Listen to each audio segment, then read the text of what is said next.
Il y a quelques temps, les opérateurs nous ont dit que nos raccordements RNIS allaient disparaître et donc il fallait trouver une nouvelle solution. Ils nous ont fait une offre de 30 SIP pour raccorder notre PABX. La problématique, c'était que le PABX n'était plus le point central qui aiguillait les appels sur les différents systèmes de notre infrastructure, mais que c'était le SBC qui devenait ce point central. J'en ai parlé à NextIR1, notre intégrateur. Ils nous ont dit que cette solution était très bien, mais qu'il fallait impérativement installer des boîtiers SBC qui permettraient de sécuriser notre raccordement, de pouvoir optimiser le fonctionnement et de réduire les coûts.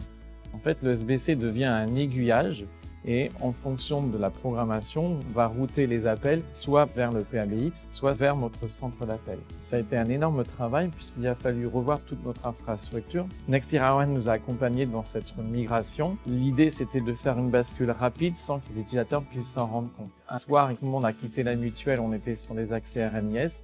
Le lendemain matin, tout le monde est arrivé, on est passé sur les accès Principe et personne n'a rien remarqué.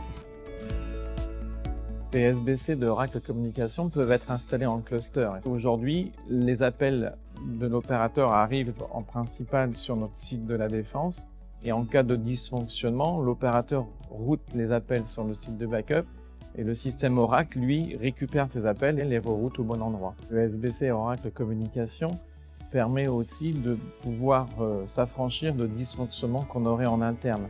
Si demain notre PABX ou notre centre d'appel tombe en panne, on pourrait très simplement reprogrammer le SBC pour rerouter les appels vers une autre société. Le système permet d'analyser très finement le trafic, surtout lors des pics d'appels, ce qui permet de dimensionner très précisément notre infrastructure.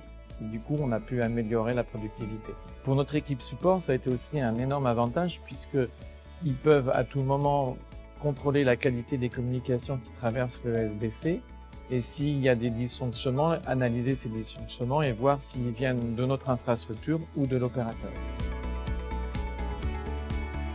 Nous avons choisi la solution SBC Oracle Communications car c'est un socle évolutif qui va nous permettre dès à présent avec NextIR1 d'évoluer vers une solution Skype for Business et puis demain pourquoi pas déployer une solution de visioconférence en WebRTC.